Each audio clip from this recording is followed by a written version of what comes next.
mic is hot. We're doing big man things. It's me, Quadruple B, and Big Cali Kid Sean B. We're about to do what we're gonna do. We're gonna talk some wrestling tonight for Wrestling Podcast. One-on-one. Here we go. You got your headphones ready? Are you driving? Are you sitting at work? Because we're about to blow your fucking mind. WWP, no mercy.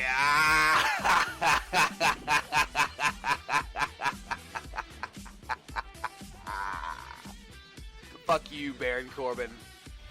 Fuck you.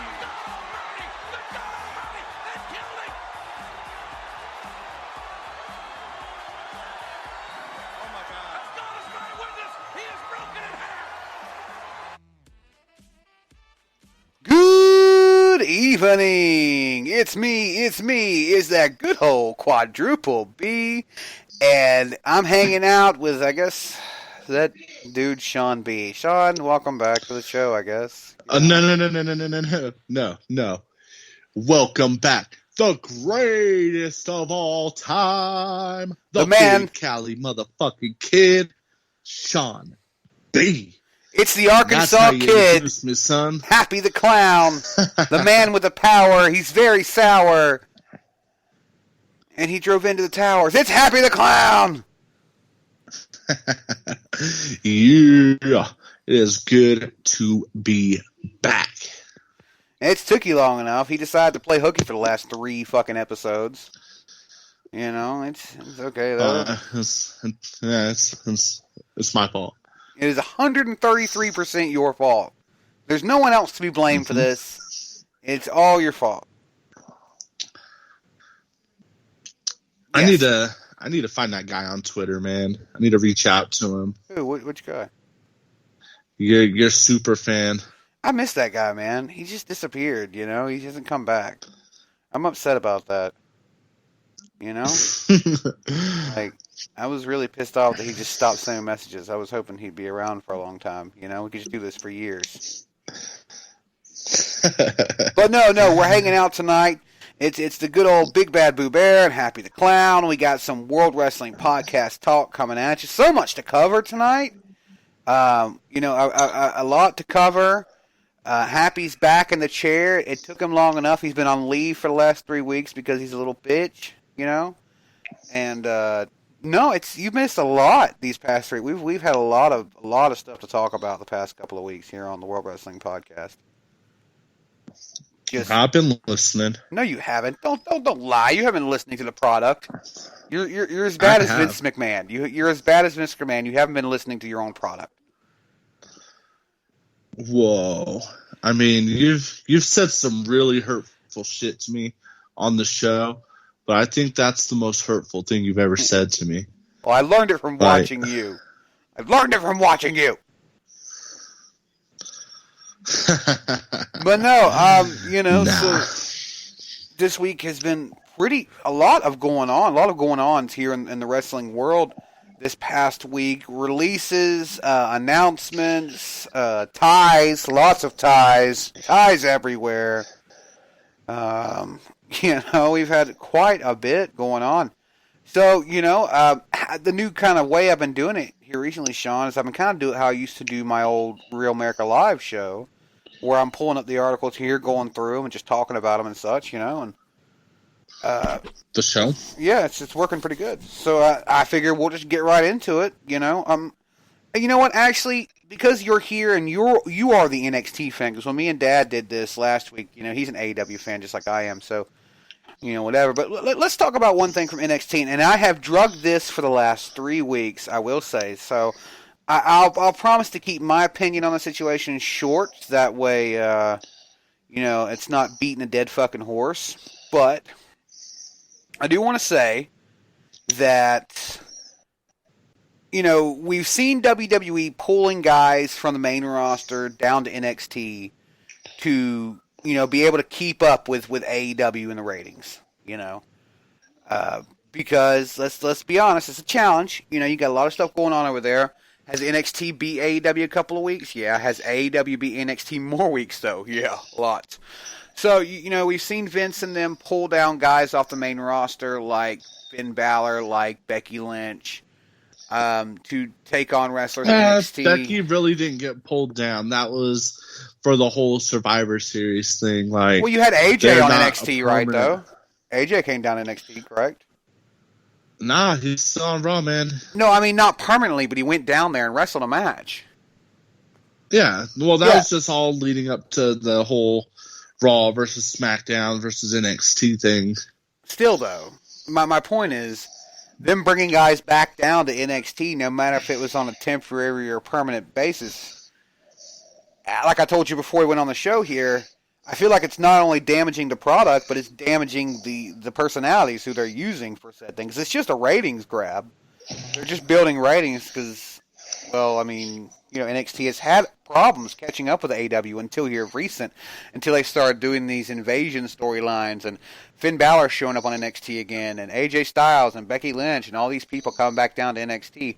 And I'm fixing to let you speak, but like I said off air, even though Triple H says, hey, I don't want developmental and NXT in the same sentence anymore, fact is NXT started out as developmental, therefore they are still developmental no matter how much. NXT started off as a reality show. Well, yeah, but then when he tried to bring him into realism, when he tried to bring it into his own, you know, when Triple H took it over and made it his baby, his little baby sledgehammer, it was a little baby sledgehammer that was developmental. You know, I mean, it's a developmental program, which I'm not talking shit. That's not a knock. That's just what it is. You know, and so what say you on this? I think it's a good idea. They obviously weren't utilizing him to his full potential. I mean, he was the very first Universal Champion, got injured, had to relinquish it, and it took him almost 2 years later before he got a shot. And who did they put him against? Brock Lesnar. And, of course, they're not going to let Finn go over Lesnar because, you know, when you stroke off Vince McMahon, you pretty much get what you want. And that's why Roman Reigns is getting pushed into the title picture again. Brock Lesnar's champ again. So I think this was the best choice for Finn because he's going to get his time to shine.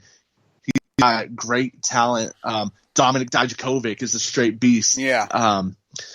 Keith Lee, Adam Cole. Big. There's freaking just countless big names that he can put on an amazing quality show. NXT is WWE's A brand right now. I'm fully caught up on AEW, fully caught up on NXT. Know what shows I'm not caught up on? Raw and SmackDown, because just like the storylines are so watered down and stuff. Like, not to jump down a rabbit hole or anything, bringing it back around here. I think this is the best thing for Finn because he can actually show what he's worth. They got him back as a heel. They got him as the Prince, and I like that they're getting in touch with that. And I think this was the best choice for Finn. I'm 100% for it. I just, you know, I understand what you're saying, but I feel like even if they were underutilizing him on the main roster, even though we both know, and I can 100% agree with you, that Raw and SmackDown are most definitely the B shows of WWE right now. They are the shit shows.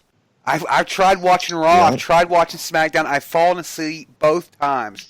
Anytime I've ever turned on NXT, I haven't in the last 10 weeks because I'm strictly going AEW. I'm 100% for them. Nothing against NXT. I'm a soldier for AEW. You know what I'm saying? I'm being loyal to them. But that's not the point.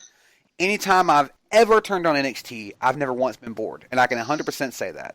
You know? Even as an AEW fan. Earlier Hold on. But, today, Well, you want me to go or you want to go? Oh, go ahead. Okay. But after saying all of that, the fact is they're still developmental.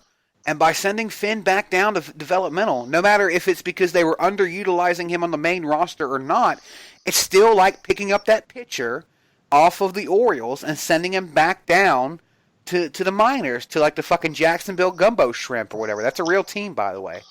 It's a shit fucking team. It used to be the Jacksonville Suns, yeah. But no, not anymore. But you get what I'm saying. Sometimes it's the best choice. I disagree. Not with Finn.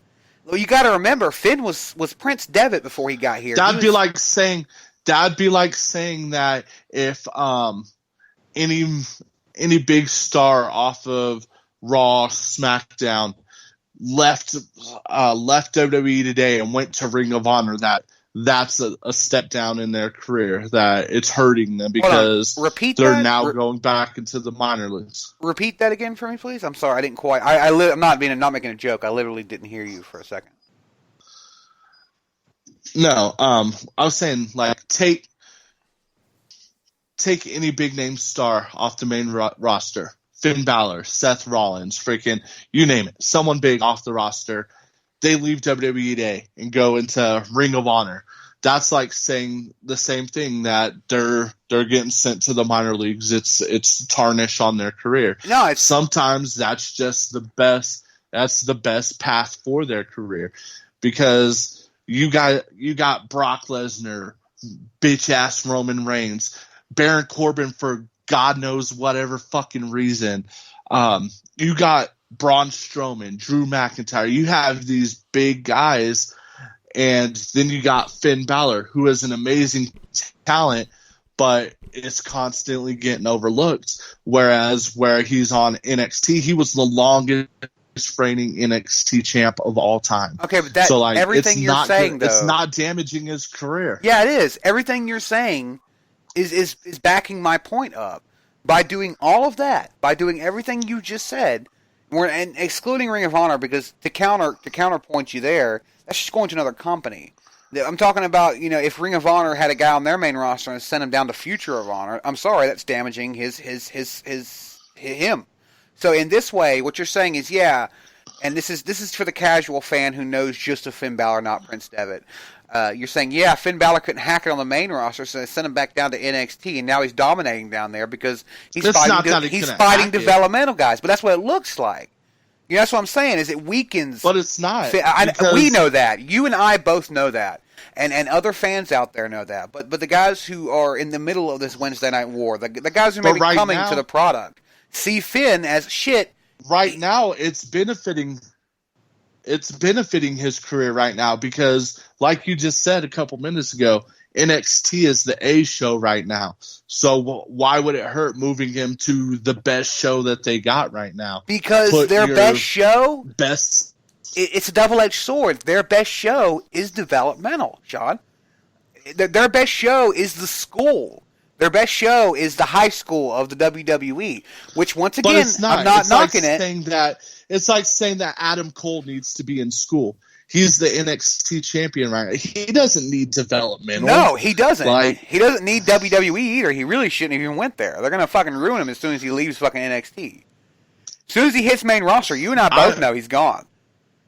It's a rest in peace Adam Cole. I hope he's a forever NXTer. I've heard on a couple different sources that Adam Cole said he doesn't want to get moved up to the main roster, that NXT's where he wants to be, that he would turn down an offer from the main roster.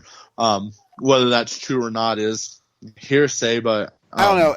And maybe in the future, if they keep running NXT like this, in the future, maybe I could see them breaking away from it being the developmental program.